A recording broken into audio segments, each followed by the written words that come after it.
It's gonna be a real nightmare for your opponents. Today you're gonna learn how to destroy your opponents quickly using your trickiest chess piece in 10 popular openings. Coming in number 1 is the Bishop's opening. Really great universal opening, served me well from beginner to grandmaster level, and after black attacks your central pawn, you let him capture it and then challenge their centralized knight. Here, the black knight is already tired, it doesn't mind sitting next to the chessboard, but now they have to guard their central pawn.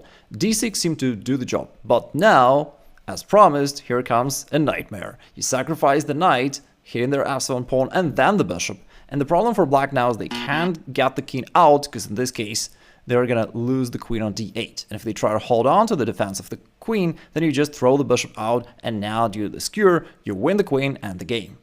The second one is the Vienna Gambit. You gambit your pawn because good things come to those who bait. And if your opponent accepts it, guess what? That is already wrong, because now you can push your central pawn forward, and all of a sudden your opponent realizes that the knight has no good squares to go to. It cannot go in this direction because of your queen that controls these diagonal, and it can go to the middle because of your knight that controls these both squares. Therefore, of course, black could retreat back and try it over in the next game, but they can also try to fight back with queen to e7, pinning your pawn and also attacking it. But you can play a symmetric move queen e2, which guards your pawn and also renews the threat to their knight. Now the knight is really sad, it has to pack his stuff and go back home, but now after knight to f3, black is kind of stuck. They cannot develop the knight, so they cannot somehow complete their development, and it's natural for them to go d6. Offering you to trade pawns, and then it will also allow them to trade queens, and they'll end up with a good position.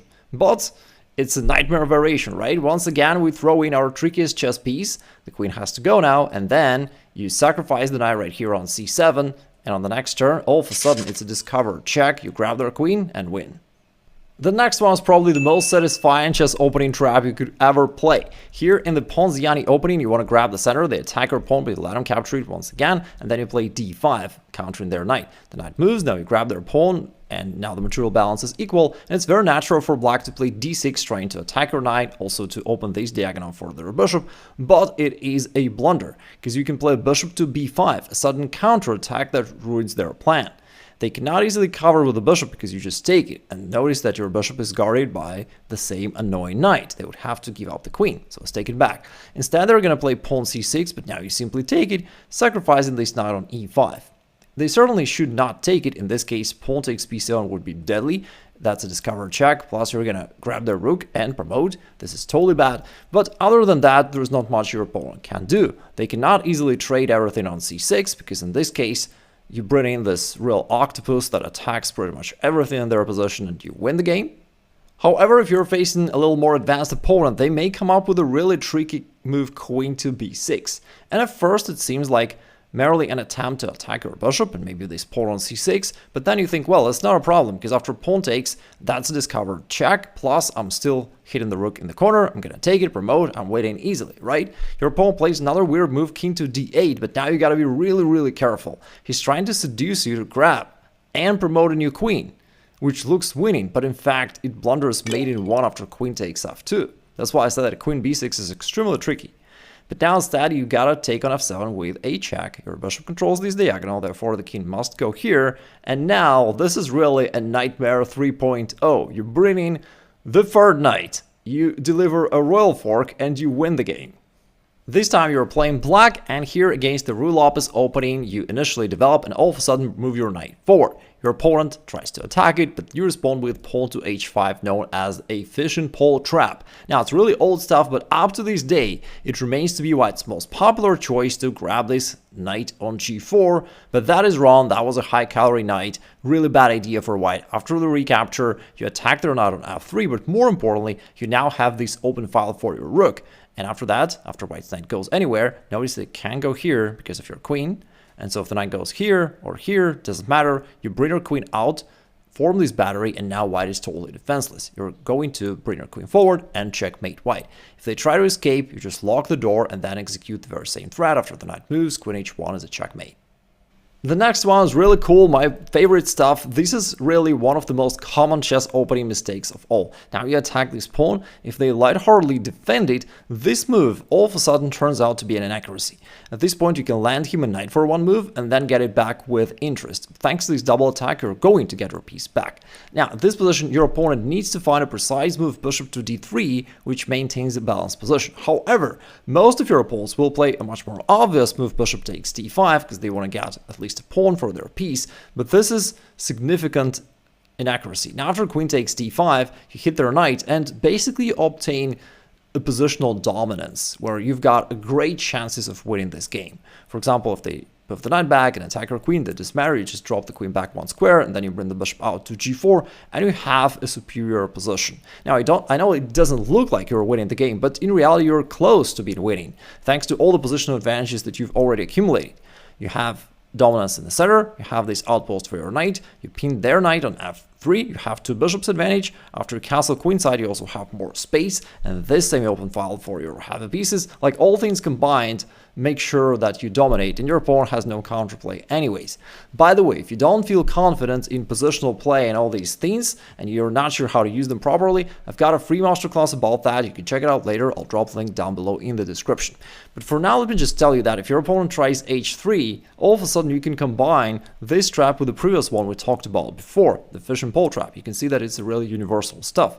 You offer this bishop as a bait, and if your opponent accepts the bait, this is once again a losing blunder for the same reason. You attack the knight, but more importantly, you open this file for your rook. After the knight moves anywhere, you form a battery, and now your opponent is defenseless. You're going to capture the knight and win. If the knight moves, then you checkmate from this square. The next opening is interesting, let's put it that way. The Scotch opening. Here, instead of recapturing the pawn, all of a sudden your horse became unruly and moved to the opposite direction. And then after h6, somehow you give up the knight right here on f7. It looks like you got your opening advice from ChatGPT, but after bishop to c4 check, your opponent's most natural and most common response, king to e8, is a losing blunder, and now you finish the game almost with a scholar's checkmate. The king can escape though, but not for long, and it's still a checkmate. And the next one is a knight cloud. Now, I've probably heard about the bone cloud where white goes king to e2, like in that famous game between Carlsen and Nakamura where they together proved the old statement that with perfect play, the chess game ends in a draw. But instead, knight to e2 is actually far trickier. Here you prepare one of these central advancements because your knight from here supports that, and after knight f6 you do play pawn to f4, sort of delayed king's gambit. And after they take it, you also recapture. Now you potentially threaten to push the pawn forward and attack their knight, but at this point your opponent will probably notice, wait a second, this pawn on e4 is undefended. He thinks that you're doing something weird, and he gladly captures this pawn, which is a losing mistake. Now you play queen e2, and I gotta tell you that this trap is slightly different. Usually we will sacrifice our knight, this time we're sacrificing their knight. So that's basically the trap, right? You win the knights and you keep attacking. But instead of d5 for black, it's more stubborn to play queen e7. Where not only they defend their knight, but also they neutralize the pin. So now d3 is not winning the game, the knight can just retreat. But instead you've got knight to d5, and that leads to a very unusual and really tricky knight dance. So here you attack the queen. The queen also needs to guard this pawn on c7 as well as the knight. And the only move that can do all three is queen to e5. And temporarily is good for black, right? They indeed defend this knight, this pawn, they counterattack your knight, but you all of a sudden bring the other one into play, which simultaneously defends your knight and attacks theirs. And they cannot take right here because of this pin. So what can they do? The knight is still pinned, this time to the queen, and attacked. There's no way out. They can try to counter-strike with pawn to c6, but then all of a sudden you sacrifice the pawn. Now the queen has to take, can't go here because of this triple fork. That is way too painful for black, so queen takes d4 is probably the move they're going to play. But now they vacate this file for your queen, and after knight takes c4 we have two twin variations which both are a lot of fun. If they capture it with a queen, then knight to f6 is a discovered check and a double check, and then you're gonna grab their queen. Pretty cool stuff. Now if instead they take this knight with a pawn, then the variation is even more intricate. Now you go knight to d6, this double check, the king has to move. Now you go here. It's pretty obvious that while the black queen was away, there is some vicious affair going on here. Alright, anyways, the king needs to move, and now knight to b5 counts with a fork. Now, by the way, there is also the pretty important thing for us to know is that after king to b6, you should not take the queen straight away. It looks like just a winning move, but in reality, they have sudden bishop b4 counter check, which also attacks your queen. So it's better for white to play this check first. And now you literally finish the game, because if he goes here, that is just a checkmate. And if instead the king goes here, then after knight takes d4, not only you grab the queen, but you also opened up this sudden discover check, which wins the game. Now, the only move is b5, but now you can win however you like it. You can take here, here. The shortest is queen to c7 to control the square, and then after any move of black, bishop b5 is just a checkmate. If your opponent goes for the Petrov defense, you can go for the sudden bonsai attack, confusing both your opponent and Stockfish. Here after pawn to d4, the Stockfish can't get it, why it's hard for black to defend, but for humans it is really difficult. You have two pawns for a sacrificed knight, his king is exposed, you have strong center, and finding correct moves for black is no joke at all.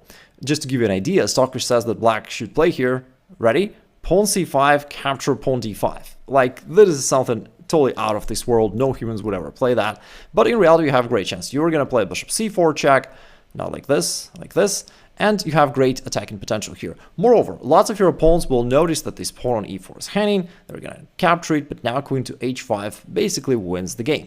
The most natural move, pawn g6, fails to queen to d5 with this double attack. You get your knight back and you end up with an extra pawn and great attacking position. So let's take this back. If instead they try to hide the king, this really doesn't work because this time queen to d5 is virtually a checkmate on the next turn. And the final try, king to e7, leads to a very interesting outcome, where after queen to e2, you pin and attack the knight, and then you really get this PM title. With that being said, there is nothing scarier than the Halloween Gambit, where you give up a knight for totally no reason, seemingly. However, of course, you do have great attack right after that. Now you attack their knight, it has to go somewhere, then you keep hitting the knight, they retreat back to g8 because all other squares are controlled by your pieces, these ones by your queen, these two by your knight, so their knight has no other choice but to go back to g8. So far it looks like your opponent only learned how a knight moves and doesn't know how to move other pieces. He tries to prove this wrong by developing the bishop, but it's already an inaccuracy, and after queen f3 you're threatening with scholar's checkmate for real, but it's hard for black to defend against it. Let's say after queen e7 you've got another strong attacking move, pawn h4, with a double idea either to go back and kick this knight back or to play bishop g5 and attack the queen. Their most played move is bishop takes c3, trying to somehow trade off at least a few pieces, but then your threats persist, and if he tries to grab this pawn and counterattack somehow, you sacrifice the rook, and then he is raiding. And the next trap is going to work against more advanced opponents. It starts off with the Scandinavian defense, then you go knight f6, aiming to get the pawn back with a knight without exposing your queen. And here the main move for white, which is considered to be the strongest, is the move pawn to d4. And I said earlier that it works against strongest players simply because beginners do not know that this move is considered the best. Here after knight takes d5, they naturally play c4, trying to grab the center and attack your knight, but you can play a provocative move, come forward to b4. Because then after queen a4, at first it looks like they're going to win your knight. Because after you cover anyhow, then d5, and now your knights are loose, it looks like you're about to lose the game. However, you play b5, a very sudden counterattack. And after he captures it, he doesn't want to get the queen out of here because it needs to control this square. But if he captures with a pawn, there is knight to d4. And these knights are terrorizing white. They're threatening to jump to c2 with a fork. If white accepts this knight sack, then knight to c2 is literally the strongest move you could ever play. Well, besides the checkmate. And if white tries to play knight e3 to cover this move and to renew the threat to your knight, you've got also a very cold-blooded move, pawn to e5, where you directly defend this knight on b4 while just playing a standard opening move, pawn to e5. Now, if your opponent is annoyed by these knights and is trying to get rid at least of one of them, then you pretend to blunder this one. You just grab this pawn on d5, your opponent thinks that you overlooked his threat, however, you have a nice follow-up. Queen e4 check, and after white covers anyhow, you then take on b4 with another check, white has to recapture, and finally you reveal your idea. This juicy discovered attack wins the game. Their king is in check, they have to accept this one, but queen takes b4, grabs their queen, and your attack keeps going. On the next turn, you come up with this triple attack, and you win the game. And if you want to know the most effective ways to progress in chess, this video covers a chess study plan to reach 2000 ELO faster. Check this out, and I'll wait for you on the other side.